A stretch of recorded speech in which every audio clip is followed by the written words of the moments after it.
évidemment. Donc non, effectivement, avec Lionel, nous intervenons ensemble sur le même thème. Nous avons été sollicités sur des questions d'immigration, ou de migration plus généralement. Alors, est-ce que ça arrive? Je ne vois rien venir. Je ne vois rien venir. Alors, je ne sais pas ce qui se passe. Serein, oui, c'est connu. Très très loin. Bien, alors je commence. Non, en réalité, on n'a pas beaucoup de temps, donc vous allez être probablement aussi frustrés que précédemment. Nous avons une discussion sur l'immigration, la politique d'immigration et ses liens plus ou moins lointains avec les questions de vieillissement, car le lien est parfaitement indirect, en particulier parce que il y a tout de même un consensus chez les économistes qui est que...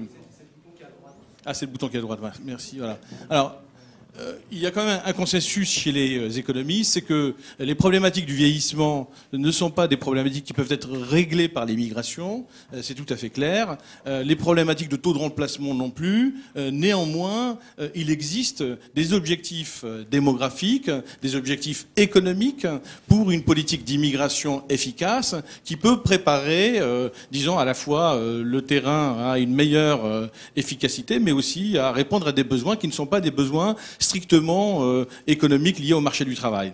Alors, c'est une question assez compliquée et nous allons la traiter de cette manière-là. Moi, je vais d'abord présenter un diagnostic précis, le plus précis possible, donner les chiffres, parce que sur la réalité de l'immigration en France, car ça ne l'a pas été pendant très longtemps, et ensuite, je laisserai la parole à Lionel qui interviendra sur les effets de cette immigration sur le marché du travail et sur les problèmes de finances publiques. Et je terminerai avec quelques éléments de proposition de politique efficace et équitable, mais d'abord efficace et équitable d'immigration, pour une réforme des politiques d'immigration. Et je vous dirai pourquoi le troisième point, c'est-à-dire les politiques, a un lien absolument intrinsèque avec le premier point sur le diagnostic. Alors, concernant le diagnostic, c'est très simple.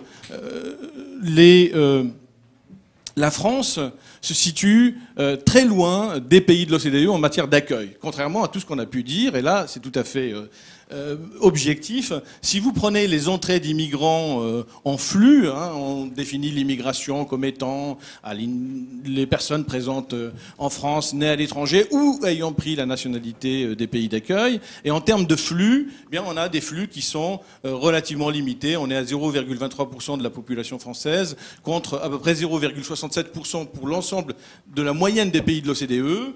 On est donc loin des grands pays d'accueil aujourd'hui, qui sont la France l'a été mais ne l'est plus, tels que, y compris l'Italie, le Royaume-Uni, l'Espagne, le Canada, l'Irlande, la Norvège, ne parlons pas de la Suisse, dont la taille explique aussi ce taux extrêmement élevé. Donc la seule comparaison que nous pourrions avoir, c'est avec l'Allemagne. Et avec l'Allemagne, nous avons un flux d'immigration permanente en pourcentage de la population qui est pratiquement similaire, ça change, mais l'Allemagne a accueilli à peu près 3 millions d'Ausleaders, des gens qui étaient dans les pays d'Europe centrale et orientale de l'époque. Et puis, en termes d'immigration temporaire, l'Allemagne fait 300 000 immigrants temporaires par an. Donc, si on rajoute l'immigration temporaire et qu'on ne prend pas seulement en compte l'immigration permanente, on a des flux beaucoup plus dynamiques. Donc, au fond, il y a une réalité d'abord, c'est que effectivement, en termes d'impact, d'accueil, la France se trouve en dessous de la moyenne des pays de l'OCDE. Alors ensuite, si on regarde les chiffres, il faut les donner pour avoir une bonne discussion. Alors ça c'est assez connu, mais malheureusement, là aussi pas suffisamment mis en relation avec l'inefficacité apparente de nos politiques d'immigration en France. Si vous regardez les chiffres, l'immigration de travail c'est 11%, effectivement, ça reste vrai. L'immigration familiale c'est à peu près la moitié. Et c'est de l'immigration familiale strictement liée aux conventions internationales qu'on ne peut pas toucher parce que c'est des regroupements au sens extrêmement précis du terme. Ce sont les enfants et les époux, tandis qu'aux États-Unis, c'est un peu plus, ça prend en considération par exemple les parents. Et si vous regardez le reste, eh bien ça représente pas grand-chose. Et il y a là-dedans 30% d'immigration en libre circulation qui sont inclus dans les 180 000 immigrants qui rentrent en France. Donc c'est sur ces 30%, c'est de la libre circulation européenne, intra-européenne. Donc il faudrait les enlever. Et si vous enlevez ça, vous voyez qu'au fond, l'immigration, elle se résout à pas grand-chose en termes de flux. Et ça explique bien aussi les problèmes de la qualité de l'immigration que nous avons, dont je parlerai dans un instant. Donc des flux extrêmement faibles, des flux qui placent la France parmi les pays les plus, juste après le Japon, en termes d'accueil des immigrés. Alors en termes de stock cette fois-ci, excusez-moi d'utiliser le terme stock, je sais que quand les gens, les démographes détestent qu'on parle de stock pour les immigrés, mais enfin en termes de population résidente, bah, la question aussi, hein, en prenant la définition la plus large, eh bien on a à peu près 8% de la population française qui effectivement place encore la France en position relativement derrière la moyenne de l'OCDE. Donc la France a été un pays d'accueil, elle l'est pas aujourd'hui, en dépit des problèmes qu'on peut avoir ici ou là, qu'il ne faut pas confondre avec la question des flux d'immigration ni des stocks. Et j'y reviendrai dans un instant. Ensuite, quelque chose d'intéressant, c'est de considérer un point que l'OCDE a mis en exergue et sur lequel l'OCDE a pas mal communiqué aussi sur cette question, mais de manière implicite. En fait, si on veut aussi apprécier la dynamique de l'immigration et des flux d'immigration, il faut rapporter, il faut diviser un peu les choses par cohorte et regarder ce qui se passe au niveau des cohortes de jeunes. Donc ici, je prends les 20 à 29 ans et si je prends les 20 à 24 ans sur la période, disons,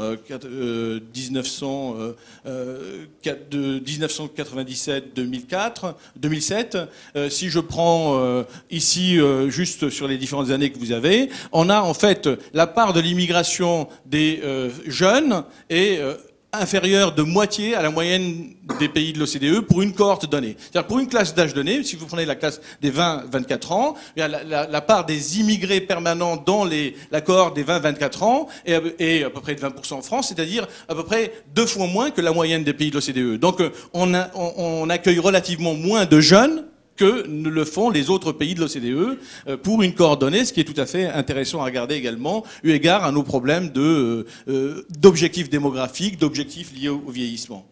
Alors, je laisse la parole à Lionel pour ce qui concerne les effets, oui, parce qu'on n'avait pas beaucoup de temps. Si, je voudrais quand même dire un mot sur ce diagnostic avant de te laisser la parole sur les effets et d'aborder les politiques.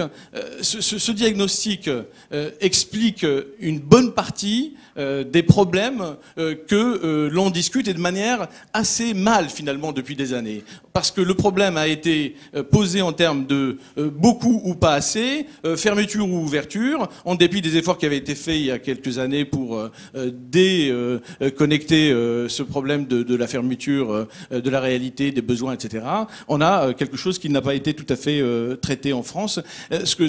Quand on regarde les régimes d'immigration, je conclurai là-dessus cette première partie, on voit que les régimes d'immigration, c'est-à-dire finalement comment on peut définir un régime d'immigration, ce sont l'ensemble des caractéristiques liées aux structures économiques du marché du travail, de spécialisation internationale et à l'ensemble des politiques structurelles en matière d'immigration mises en œuvre. L'articulation de ces différents éléments conduit à définir ce que l'on appelle un régime d'immigration. Et quand on compare les régimes d'immigration, on a un régime d'immigration en Europe qui est impossible à devenir commun, dans la mesure où on a 3 types de régimes. Un régime nordique qui est un peu plus, disons, biaisé en faveur du travail qualifié, en faveur, même s'il recrute aussi en termes de relativement non qualifiés dans les services et de la construction, mais globalement, ce sont des pays qui recrutent davantage des qualifiés, qui sont plus ouverts et qui gagnent davantage dans l'attractivité des compétences. Et puis on a un régime sud-européen, espagnol, italien, qui était un régime d'immigration de masse, régulé au coup par coup, mais une immigration de masse qui a accompagné la croissance jusqu'à la crise actuelle. Et puis on a un régime hybride, qui est le régime français, qui, compte tenu de la spécialisation française qui se trouve entre, disons, qui se trouve concentré sur différents éléments de spécialisation, sur l'ultra haute technologie d'un côté, pour un segment relativement faible des emplois, Et puis surtout sur les services, 75% des emplois sont dans les services. Donc les besoins de l'économie française se font sentir à toutes les échelles des qualifications, ce qui rend relativement inefficace une politique sélective d'immigration à des fins d'emploi qui viserait, par exemple, simplement les qualifiés et pas les non qualifiés. Donc quand on regarde ensuite en termes de besoins liés au vieillissement et de biens qui sont issus du vieillissement démographique, en particulier des services, on voit que la demande de services, en particulier aux personnes intensives en travail relativement peu ou moyennement qualifiées, est une demande relativement élevée dans le cas de la France comme régime hybride par rapport aux autres pays. Donc une politique d'immigration ne peut pas se caractériser dans l'absolu, mais eu égard d'abord en comparaison internationale, c'est ce que nous essayons de faire, et ensuite eu égard aux besoins de l'économie. Donc je laisse justement Lionel sur les effets de cette immigration. Alors, concernant les effets de l'immigration du point de vue économique, les impacts, je vais partir quand même du fait que ce que tu as évoqué, mais de manière plus ou moins implicite, du besoin de migration dans l'Union européenne d'ici l'horizon 2050 suite au vieillissement démographique. Donc je ne vais pas redonner les chiffres, mais gardons en mémoire quand même que la population d'âge de travailler en Allemagne, si on reste sur les paramètres démographiques actuels, va diminuer de 30% à l'horizon 2050. Et donc c'est pas un hasard si en Allemagne les 9 sages, l'équivalent du CAE en France, ont lancé un vibrant appel à une immigration beaucoup plus importante en Allemagne pour essayer de contrecarrer ce phénomène. Alors, fort bien, mais si vous avez lu l'article qu'on a encore vu hier dans Le Monde de la commissaire européenne en charge de ces affaires de migration, Cecilia Malmström, elle l'a rappelé, elle a dit d'ailleurs l'immigration sera une chance, il ne faut pas le voir comme un danger mais une chance pour l'Europe. Et le journaliste lui dit oui mais attendez, ce discours-là, il passe absolument pas, pas seulement auprès des opinions publiques, mais il passe pas non plus auprès des décideurs publics aujourd'hui. Alors elle répond qu'effectivement, mais c'est son rôle de rappeler cela, et elle conclut en disant mais ce que je suis en train de vous dire, les milieux académiques considèrent d'ailleurs que ce que je dis est parfaitement banal. Donc je vais effectivement vous dire ce que les économistes disent de l'impact économique des migrations sur les économies d'accueil, en particulier la France. Je donnerai quelques chiffres pour la France. Donc je m'en excuse auprès des économistes parce que c'est assez banal. Il y a un relatif consensus. Malheureusement, c'est complètement orthogonal par rapport à ce qui se dit dans le débat public. Alors, si on reprend le débat public, ça serait une bonne introduction au problème. Finalement, je vais reprendre l'intervention précédente avec l'histoire du gâteau. Vous avez vu que, même si Jean-Olivier n'aime pas beaucoup, et moi non plus, cette image du gâteau, c'est que dans l'opinion publique, enfin dans le débat public, quand on parle d'immigration et de l'impact sur l'économie, c'est une vision malthusienne. Donc on raisonne avec un gâteau qui est donné, qu'il faut se partager. Et vous amuserez à regarder un petit peu les interventions lors de cette campagne présidentielle passée. Systématiquement, dans la bouche d'un certain nombre d'hommes politiques, l'argument, c'est un argument de bon sens. C'est le bon sens qui est évoqué avec cette image malthusienne. Il y a un gâteau donné qui ne peut pas évoluer. Et si vous invitez de nouveaux convives, eh ben, il n'y en a pas assez pour tout le monde. Il y en a qui vont perdre dans la part qui va leur être donnée. Et donc, c'est cette vision-là qui a fait que la politique migratoire, au début 2011, a changé. L'ancien gouvernement souhaitait la changer et avait donné des directives en ce sens-là. Et donc Claude Guéant, avril 2011, avait simplement dit que c'était une légende d'ailleurs, que nous ayons besoin de talent et de compétences. Ce que Baroin, en tant que ministre de l'économie, avait dit, mais c'est un constat de bon sens, je les cite, la France est le pays d'Europe qui a l'une des démographies les plus dynamiques. Donc, et le paroxysme de cette vision malthusienne, d'ailleurs, qui ne se porte pas que sur l'immigration, mais qu'on va retrouver aussi, ça a été Frédéric Lefebvre, indiquant que ce qui faisait la différence entre le chômage en France et l'Allemagne, c'était la vigueur de la natalité en France. C'est parce qu'on fait trop d'enfants qu'il y a plus de chômage en France qu'en Allemagne. Bon, cette vision malthusienne, elle revient systématiquement dès lors qu'on arrive en période de crise. Elle a tendance à disparaître. D'ailleurs, cette vision malthusienne, elle est partagée par la plupart des décideurs publics. Le candidat Hollande, pendant la campagne au mois de mars, avait dit l'immigration économique, dans un contexte de croissance ralentie, doit être limitée. Donc il y a un relatif consensus dans les décideurs publics et dans l'opinion publique, qui est un consensus basé sur une vision malthusienne, et les économistes, à travers leurs études, n'aboutissent pas du tout à ces résultats. Alors, gardons cette idée, c'est-à-dire le banquet du marché du travail, en quelque sorte. Et en réalité, il faut faire attention parce que dans ce banquet du marché du travail, suivant comment fonctionne ce marché du travail, il va y avoir deux effets. Imaginons que ce gâteau soit donné.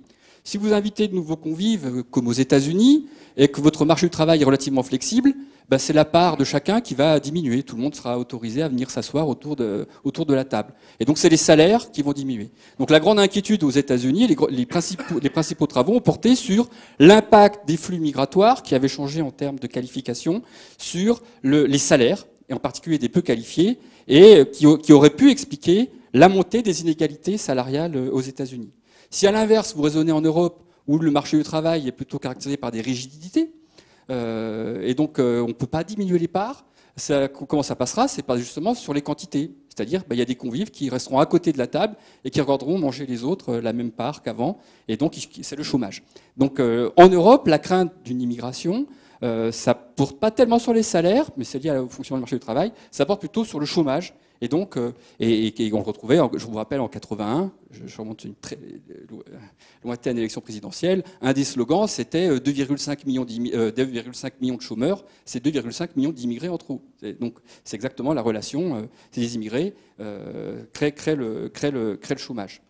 Alors, le problème supplémentaire, donc si on garde cette idée-là, qui est le bon sens qui est évoqué en permanence dans le débat public, le problème supplémentaire, c'est qu'effectivement, la plupart des immigrés qui viennent en France ou en Europe sont relativement moins qualifiés que les natifs. Donc ils sont un peu plus pauvres, ils sont un peu plus pauvres. Donc, et ça, c'est Michel Rocard. Vous avez vu, je fais attention à citer à droite et à gauche sur un sujet comme l'immigration. C'est Michel Rocard qui, en 90, avait dit « La France ne peut pas accueillir toute la misère du monde », et qu'on rappelle assez souvent. Non seulement il n'y aura pas de place pour eux autour du banquet, et en plus, comme nous, on est généreux avec notre système de protection sociale, ils vont coûter cher aux finances publiques. Et donc, avec ces trois éléments, vous voyez ce qui passe dans l'opinion publique et ce qui est relayé par cette vision malthusienne, c'est que finalement, il y a trois effets. C'est que les immigrés tirent les salaires des natifs vers le bas. Ils prennent l'emploi des natifs. Alors, ça dépend comment le marché du travail s'ajuste. Et le troisième point, c'est qu'en plus, c'est un fardeau pour les finances publiques. Grosso modo, c'est un peu ça qu'on entend dans le débat public. Alors, il y a quelques voix discordantes dans le débat public. Les académiques ne participent pas assez au débat public. Donc les voix discordantes, je vais faire attention aussi, là, je vais prendre Alain Minc et Jacques Attali.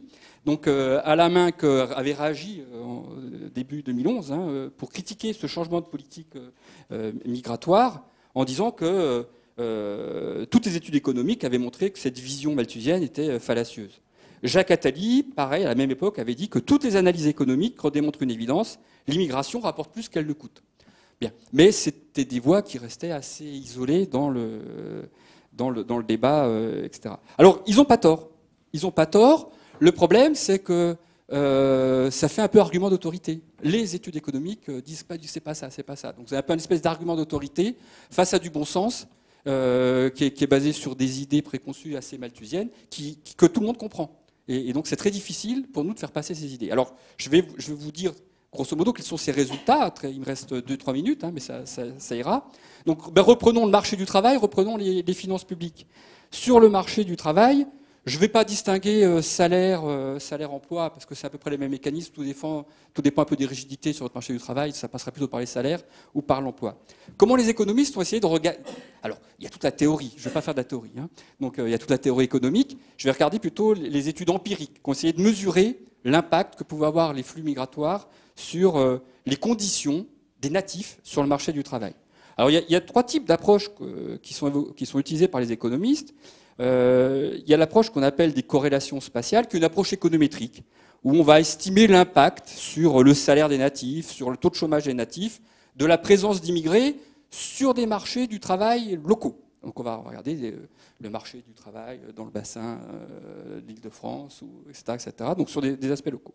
Alors que montrent ces études? Qu'il y a bien un petit effet négatif, mais qu'il est très modéré, qu'il est relativement faible. Je ne vais pas vous donner, alors ça se calcule en termes d'élasticité, je ne vais pas donner ces élasticités. Je me suis amusé à faire juste un petit calcul pour avoir les ordres de grandeur de ces élasticités. Si on prend l'élasticité moyenne, alors attention, ce n'est pas pour la France. C'est pour l'ensemble des pays.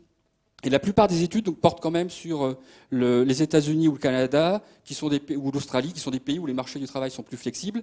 Donc ça réagit plus, le salaire réagit un petit peu plus qu'en France. Donc si je prends la moyenne des élasticités, eh bien, imaginez l'arrivée de 64 000 travailleurs immigrés dans la seule région Île-de-France. C'est 1% de la population immigrée dans la région Île-de-France. Ça aurait pour effet de réduire le salaire moyen dans cette région d'environ 17 €.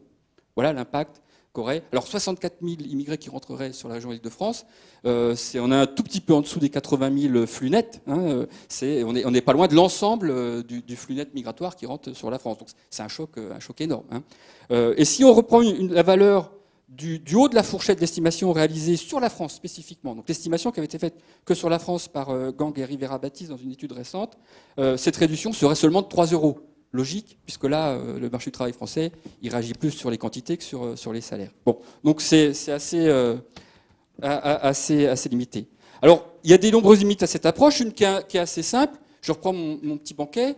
C'est oui, mais attention, si le gâteau il est donné, qu'il y a de nouveaux convives, il y a certains convives qui vont peut-être aller à un autre banquet. Et effectivement, aux États-Unis, la mobilité géographique est beaucoup plus importante. Et donc, les Américains natifs, s'ils voient la situation de travail se dégrader dans leur ville, ça ne les dérangera pas trop d'aller travailler ailleurs, d'aller dans un autre banquet. Et donc, finalement, alors ça c'est pas celui-là. Le biais de l'ingéniosité, c'est de dire, c'est que les immigrés vont aller se localiser où le banquet est le meilleur. Les immigrés vont aller se localiser où le banquet est le meilleur. Donc, c'est normal, ça a un peu d'effet parce qu'il y a une part du gâteau très très importante. Donc c'est la deuxième approche. La deuxième approche, on va essayer d'éliminer ce biais d'endogénéité, c'est l'approche des expériences naturelles. Et on va regarder des expériences où il y a eu des flux migratoires très importants, où les choix de localisation ont été forcés, en quelque sorte. Hein. Ils ont été exogènes, ils n'avaient pas eu le choix. Donc j'en cite que 3, hein. Il y en a 4 ou 5 depuis qui ont été faites. Ça a été les immigrés cubains à Miami en 1980, après que Fidel Castro ait ouvert de manière très temporaire le port de Mariel. C'est quand même 125 000 immigrés qui arrivent à Miami en quelques mois. Vous avez le retour des pieds noirs d'Algérie en 62 en France, 900 000 personnes, qui sont essentiellement localisées sur le sud de la France. Et la migration vers Israël des Juifs du RSS au début des années 90, en 2 ans, ce sont 610 000 personnes qui arrivent dans l'économie israélienne. Alors toutes ces études, où là on ne peut pas dire qu'ils ont choisi, hein, où ils voulaient aller, toutes ces études m'ont montré à nouveau que l'impact sur les salaires et l'emploi des natifs de ces régions-là a été important au tout début, mais très très vite l'impact est devenu quasi nul. Troisième approche. Là j'ai peur, parce que je crois que Mouv, tu reprends la parole encore ? Oui, donc là, il faut vraiment conclure. Juste en une minute. Troisième approche, c'est celle-là. Si je veux contrôler par rapport au fait qu'il y en a qui vont changer de banquet, c'est l'approche de Borjas, hein, proportion de facteurs. Au début, il montre que c'est assez important. Tout dépend de la substitution entre les salariés. Alors, pour conclure, sur les finances publiques, donc peu d'effets sur le marché du travail. Hein. Les économistes, il y a un consensus, ça n'a pratiquement pas d'effet sur le marché du travail. Sur les finances publiques, l'image de Rocard, c'est qu'effectivement les immigrés sont plutôt moins bien qualifiés, donc ils vont faire plus appel à la protection sociale. Et donc la première chose qu'on essaie de mesurer, c'est ce qu'on appelle le welfare magnet effect. Est-ce qu'on attire finalement les plus pauvres des immigrés ? Alors on montre, c'est des travaux qui ont été faits par des économistes de Lille, qu'il y a une surreprésentation des immigrés, même en contrôlant par l'âge, par le niveau d'éducation, les enfants, sur les allocations chômage et RMI, RSA. Je ne vais pas évoquer ça plus en détail. Donc ça irait dans le sens du bon sens, quoi. Et attention, mais les immigrés qui viennent, ils vont faire plus appel à la générosité nationale que les natifs. Alors, juste 2 chiffres et j'ai fini. Attention, c'est là où l'analyse économique se distingue du bon sens. C'est pas parce qu'ils vont bénéficier un peu plus de la générosité de la protection sociale que ça veut forcément dire qu'ils vont peser plus, parce qu'ils cotisent également. Donc ce qu'il faut regarder, c'est leur contribution nette, hein, ce qu'ils apportent par rapport à ce qu'ils reçoivent. Alors si on regarde, j'avais des graphiques mais j'ai pas le temps, donc sur la photographie, on a fait sur 2005. En 2005, on voit que grosso modo le bilan il est positif. Par rapport aux finances publiques, il y a un gain net d'environ 4 milliards d'euros. Bon, 4 milliards d'euros, c'est pas grand-chose. On aurait très bien peut-être pu, en 2006 ou 2007, trouver moins 2 milliards d'euros. Qu'est-ce que ça veut dire ? C'est que ça a peu d'effet aussi sur les finances publiques. C'est légèrement positif, ça aurait pu être négatif. Pourquoi ? Très simple, et ça va rejoindre ce que Mou va nous dire juste après, Oui, faut c'est que certes, les immigrés ont une contribution nette plus faible que les natifs, mais les immigrés sont concentrés sur des tranches d'âge de population active. 55% de la population immigrée en France a entre 25 et 55 ans, ceux qui ont une contribution nette positive, contre 40% pour les natifs. D'accord ? Donc ils sont concentrés sur les périodes d'âge où on a une contribution positive. Ah ben voilà. Ouais, c'était le graphique, merci Mou, qui était là. Et ce résultat-là, on le retrouve en dynamique. Non, là vraiment, on est parce que s'il y a encore on le retrouve en dynamique. Et puis après Manon, donc et un peu de discussion. Lionel vient de montrer magistralement qu'il n'y a pas d'effet d'immigration sur le marché du travail et sur les finances publiques, grosso modo. Il y en a énormément sur d'autres aspects. Par exemple, sur le commerce international, les élasticités dont tu as parlé sont beaucoup, beaucoup plus grandes. Je vais venir dans un instant. En fait, juste 2 éléments. Il y a 2 artefacts sur l'immigration qui rendent la discussion difficile et qui expliquent la divergence entre les discours des économistes que nous sommes, quand nous disons, eh bien, l'immigration n'a pas beaucoup d'impact, etc., et la réalité, et pourquoi ça fait tant finalement, le jackpot des élections, etc. C'est parce que précisément, on n'a pas des études qui décompose les choses. C'est un peu comme pour les délocalisations. On continue à dire qu'au niveau global, les délocalisations ont peu d'impact sur l'emploi, ce sont les gains de productivité, le progrès technique, la demande de services.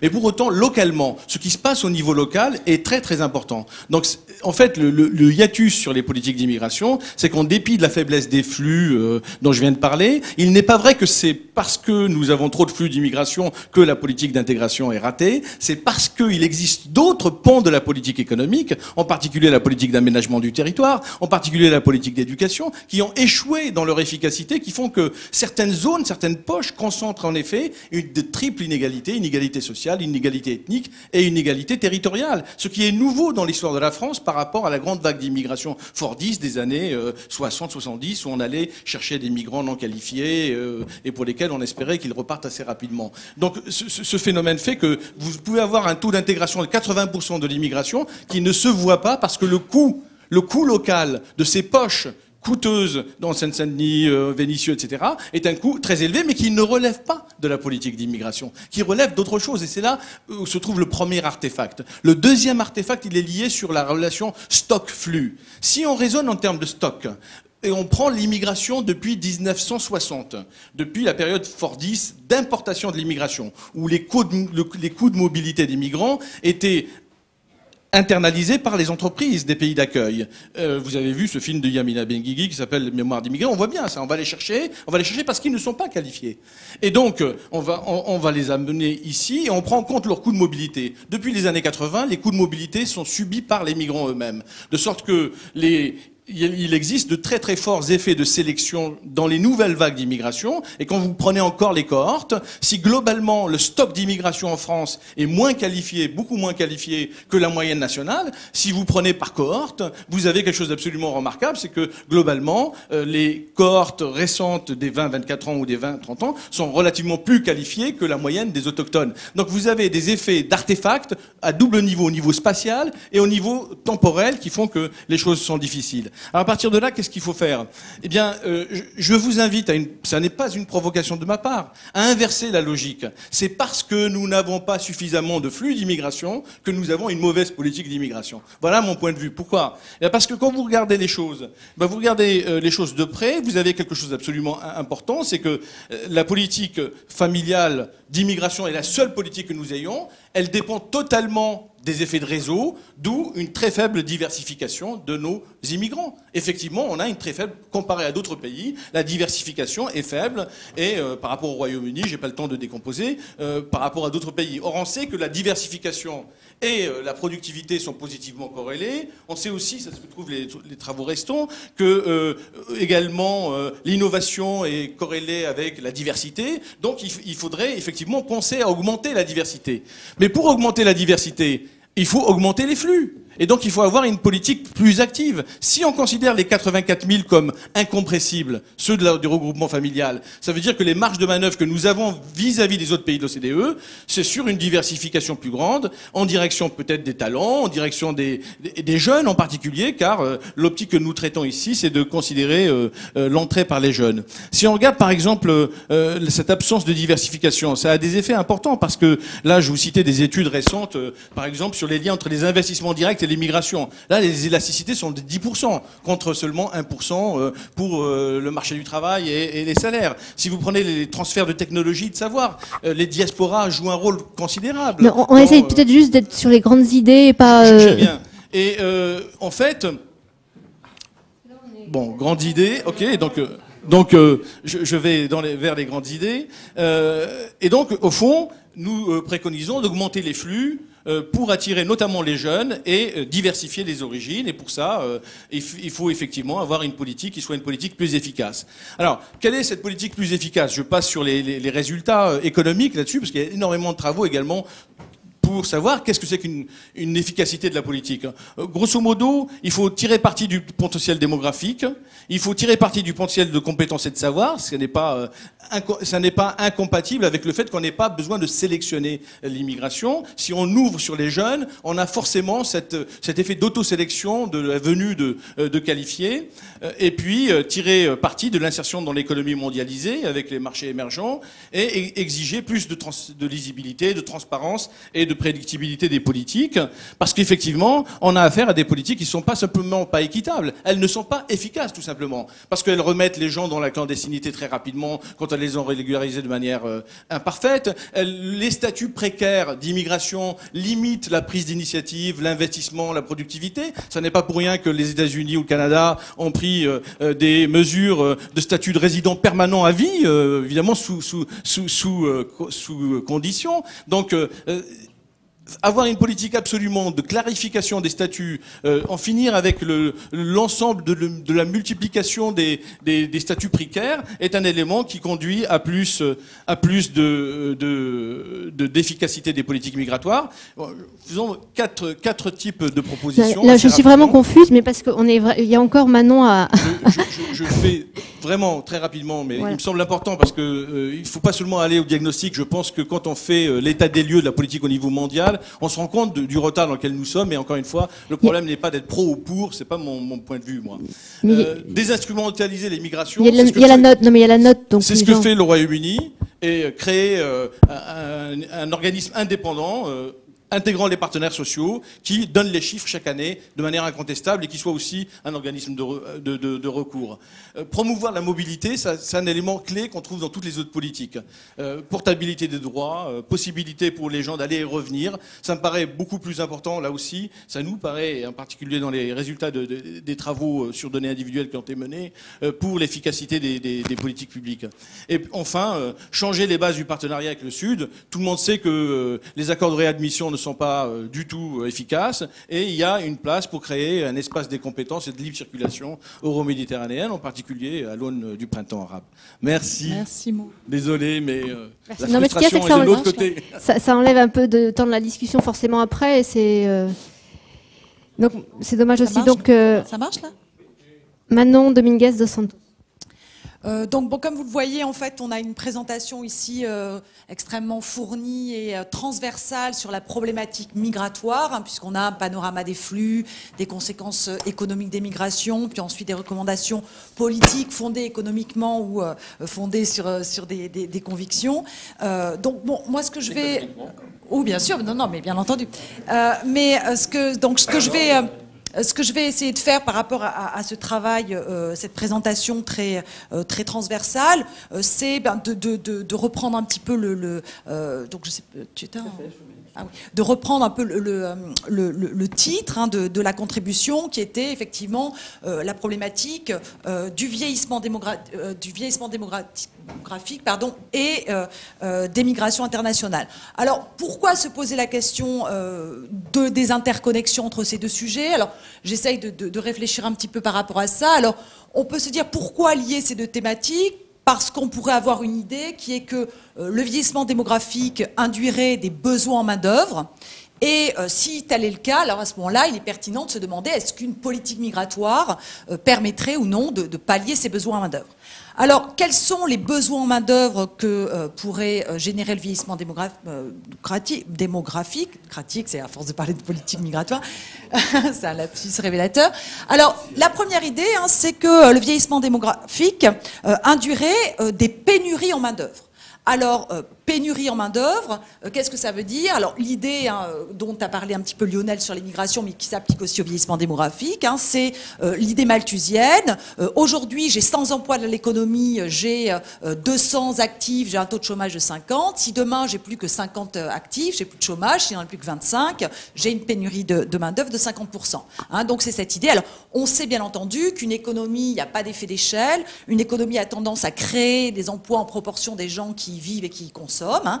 Donc, il n'y a pas de raison de penser que le vieillissement aura une conséquence drastique et négative sur le taux de chômage et donc engendrera une pénurie globale de main-d'œuvre. Alors, ceci étant, ce n'est pas pour ça qu'il n'y a aucun effet non plus. Il ne faut pas non plus. Hein, on peut regarder notamment dans les enseignements de l'économie du travail hein, qui vont montrer que quand même la baisse de la fécondité, comme les jeunes arrivent sur le marché du travail et commencent par rechercher un emploi, peut avoir une incidence à baisser quand même le taux de chômage. L'allongement de l'espérance de vie hein, incite les entreprises à créer davantage d'emplois, mais également hein, les réformes du régime de retraite peuvent aussi influencer la demande globale de main-d'œuvre. Si par exemple je taxe plus, ça augmente le coût du travail, ça baisse la demande de travail. Si en revanche je déplace l'âge de la retraite, ça incite les entreprises à augmenter leur création d'emplois.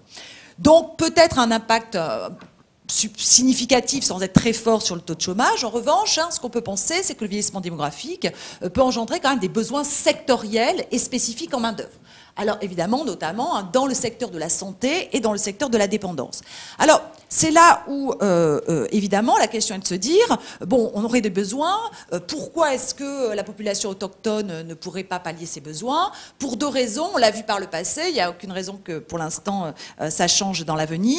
Première raison, c'est que ces besoins, certains types d'emplois peuvent être créés dans des endroits peu rémunérateurs, par exemple le service à domicile, et que donc les autochtones qui bénéficient d'un certain contexte, d'une certaine éducation, peuvent ne pas vouloir tout simplement, entre guillemets, occuper ces emplois. Hein. Donc là, on est dans les problématiques de trappe à chômage. Deuxièmement, pourquoi? Parce que, eh bien, on a des emplois qui nécessitent une qualification, et puis le régime éducatif, le système éducatif n'a pas suivi. Et donc là, c'est par exemple ce qui a motivé, notamment en 1980, la levée de la clause d'opposabilité de la situation de l'emploi en France par rapport aux informaticiens. D'accord? Donc, c'est pas quelque chose... La question, évidemment, nous, on se dit maintenant, c'est plus d'actualité. Hein. Bon, comme l'a rappelé Lionel, hein, la semaine dernière, ça l'était en Allemagne. Pourquoi? Parce qu'on sait que le marché du travail allemand a résisté à la crise. Hein. Donc, évidemment, nous, avec tout notre chômage, on se dit, on n'est pas en pénurie de main-d'œuvre. Hein. Et ça l'était aussi il y a 6 ans, avec de nombreux rapports qui ont été sur ce sujet. Donc, c'est pas à écarter. Il y a vraiment cette question de pénurie de main-d'œuvre et de la possibilité de migration palliée à ces besoins. Deuxième, évidemment, question liée au vieillissement, évidemment, qui a été traité notamment dans les travaux de Xavier qui est ici et de Xavier et de Lionel, hein, et qui est développé dans la note, la problématique du lien entre vieillissement et financement des retraites. Alors évidemment, le vieillissement, on a une augmentation du ratio de dépendance. Dans quelle mesure finalement, voilà, merci, eh bien, on ne pourrait pas tout simplement remplacer les jeunes qui nous manquent par des immigrés. D'accord ? Et donc, si tel est le cas, se pose la question, qui prendre? Quel immigré faire venir pour remplacer nos jeunes? Combien en faire venir? Et comment les faire venir? Alors, pour répondre à cette question, évidemment, il faut commencer par mesurer la contribution fiscale des immigrés. Alors, moi, je suis partie de la note et des documents qui m'ont été envoyés, donc ça a été très peu développé ici, alors que c'était quand même un petit peu la question de l'objet, donc c'est pour ça que moi je vais détailler quelque chose qui n'a pas forcément été à l'oral, excusez-moi. Alors, la contribution des immigrés, alors dans quelle mesure les immigrés contribuent-ils aux finances publiques? Ici, on a très clairement deux effets qui sont opposés. Premier effet, qui est un effet structurel, hein, qui est que, à caractéristiques données, c'est-à-dire à âge, genre, niveau d'éducation mesuré donné, eh bien, les immigrés ont une plus faible contribution nette que les natifs. D'accord? Donc ça, cet effet, évidemment, plutôt négatif pour la contribution fiscale des immigrés. Alors, autre effet qui joue en sens contraire, c'est que les immigrés sont plus jeunes. D'accord ? Et donc, du coup, ils pèsent moins, notamment sur les régimes de santé et de retraite. D'accord ? Alors, juste, puisqu'on va vieillir et qu'on va avoir beaucoup de temps à nous, je voudrais quand même dire que, là encore, sur la question migratoire, même si cette note, etc., les propos sont assez synthétiques et incisifs, il faut quand même prendre le temps de dire les choses et de les expliquer parce que des fois, l'enfer est pavé de bonnes intentions.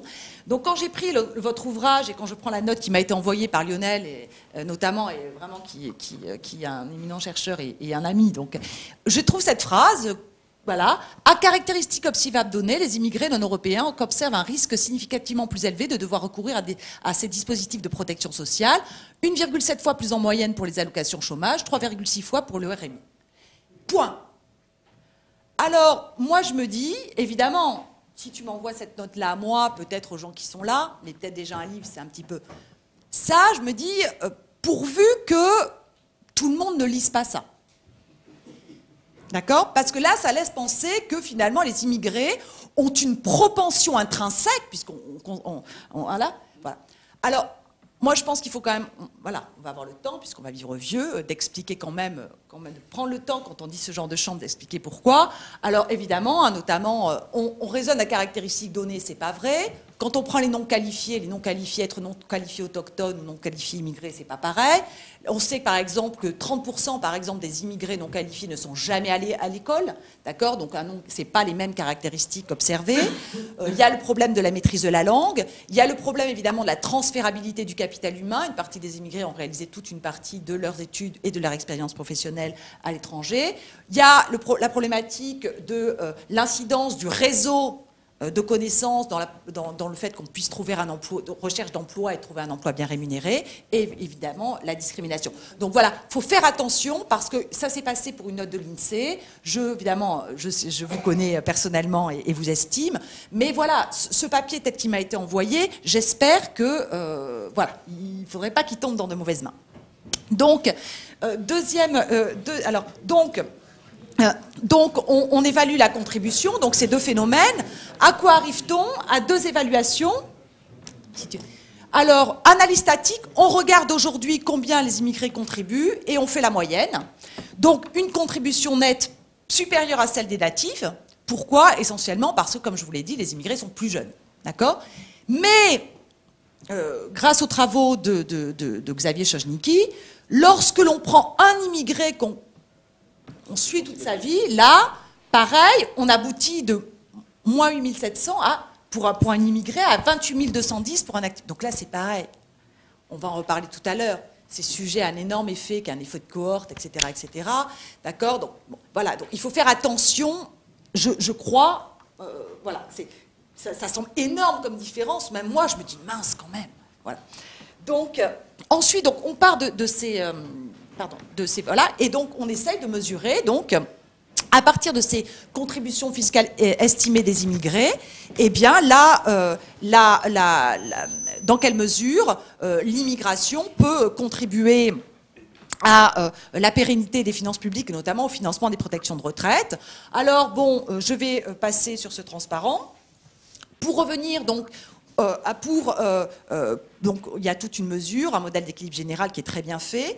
Mais donc, je voulais revenir sur cet effet de cohorte. Évidemment, qu'est-ce qui se passe ici ? On va considérer ici qu'un immigré qui a aujourd'hui 15 ans, dans 40 ans, se comporte comme un immigré qui a 60 ans aujourd'hui. D'accord ? Donc, il est bien évident que ça ne sera pas le cas. Pourquoi ? Parce que déjà, on a quand même une évolution de l'éducation et des mœurs dans les pays d'origine. Les pays en développement, l'éducation s'améliore, donc les immigrés qui vont arriver vont être plus productifs, avoir un capital humain plus transférable. On a aussi un développement des mœurs, par exemple, sur la fécondité, au niveau de la fécondité dans les pays d'origine, du comportement d'offre de travail des femmes. Et on sait également qu'aujourd'hui, les gens arrivent plus jeunes. Donc, qu'est-ce que ça veut dire ? Ça veut dire que les immigrés aujourd'hui même les immigrés qui arrivent entre 15 et 25 ans vont avoir effectué une partie de leurs études en France, et puis évidemment, donc ils vont peut-être mieux s'insérer sur le marché du travail, mais malheureusement quand même pour nos finances publiques, comme ils vont rester plus longtemps, ils vont avoir des droits à la retraite plus importants. Et puis surtout, on a voté un truc très fâcheux qui est la portabilité des droits à la retraite. Donc, je plaisante, mais c'est que maintenant, les immigrés, même quand ils rentrent chez eux, ils ont le droit de bénéficier de leurs droits. Donc voilà. Donc ce que je veux dire, c'est que voilà, c'est quand même assez complexe. Hein, ces calculs ne sont pas à prendre à la lettre, et donc je pense qu'il faut quand même prendre le temps d'expliquer ce qu'on dit, hein, puisque voilà. Donc je vais juste finir rapidement. Donc sur les projections, parce que c'est dommage que c'était vraiment des travaux très intéressants par rapport à la problématique. Donc quels seront, juste avant, donc juste pour les principaux effets, donc l'impact des migrations sur les finances publiques de deux types. Comme je l'ai dit, la population immigrée est plus jeune, d'accord, donc ça baisse le ratio de dépendance. Et quel est l'impact de choisir une population immigrée plus qualifiée? Eh bien là, contrairement à ce qu'on peut penser, ce que montre très bien Xavier et Lionel, c'est ambigu. Pourquoi? Parce que, évidemment, quand on est plus qualifié, on gagne plus, donc on cotise plus quand on travaille. Mais le problème, c'est que quand on est plus qualifié, on vit plus longtemps. D'accord? Et donc après, on doit nous payer des retraites pendant plus longtemps, et puis en plus, on fait moins d'enfants. Hein. Donc ça dépend qui, mais en général, c'est comme ça. Donc l'effet n'est pas forcément univoque. Donc voilà. Donc il y a les estimations. C'est dommage que vous les ayez pas détaillées parce que c'était vraiment dans la problématique, hein, qui montrent effectivement que finalement l'impact essentiel de l'immigration passe tout simplement par son impact démographique, hein, qui est que on injecte des jeunes en flux continu. Et que finalement, hein, l'impact de la sélectivité d'immigration, alors, moi je dirais, vous dites que c'est faible, moi je dirais encore à l'heure actuelle qu'on ne sait pas. Voilà, à l'heure actuelle, vu la manière dont c'est... Et donc je finirai juste par une petite citation d'Albert Camus, hein, qui nous dit que vieillir, c'est passer de la passion à la compassion, et donc j'espère qu'au moins... sur la question migratoire, eh bien, le vieillissement démographique nous éclairera en ce sens. Voilà. Merci beaucoup. Alors là aussi, malheureusement, juste quelques questions pour rester à peu près dans notre programme prévisionnel. Il y a plus de questions, c'était un débat.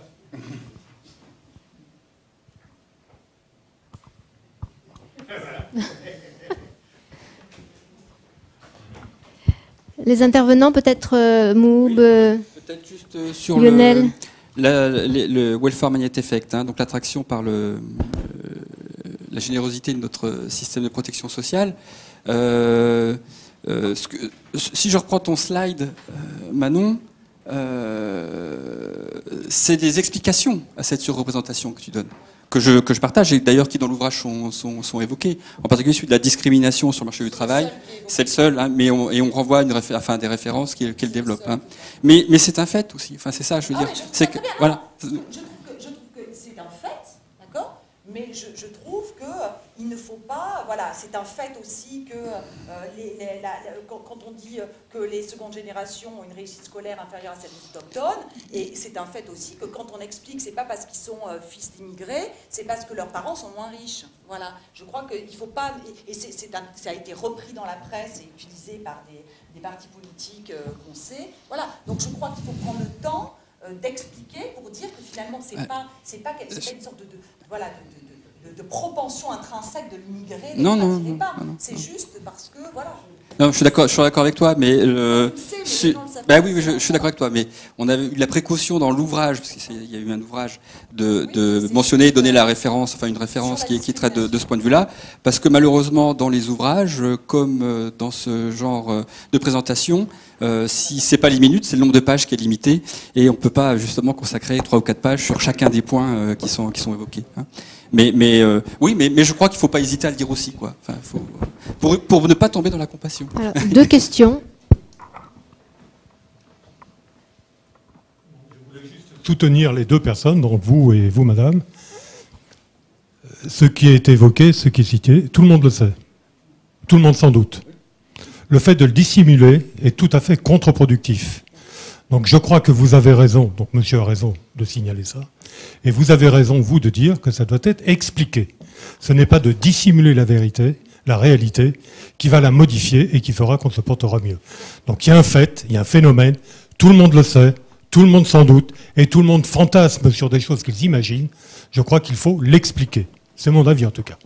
Oui, juste, c'est tiré d'un rapport qui a été fait par les économistes de l'île 2, et sur ce point, il y a, Xavier, mais il y a 10 ou 15 pages d'explications. Hein, donc, mais, voilà, quand vous intervisez... Jean-Pierre Schaeffer. Non, mais j'ai pas du tout dit. Moi-même, je fais des travaux quantifiés sur l'immigration. Juste, je dis, voilà, il faut pas non plus tomber dans l'écueil inverse et donner comme ça des chiffres et voilà, et les sortir du contexte, surtout sur cette question-là. Voilà. Jean-Pierre Schaeffer, Caisse des dépôts. Vous avez montré très vite un sujet qui serait intéressant à creuser, qui est la diversité culturelle des émigrations dans un pays donné.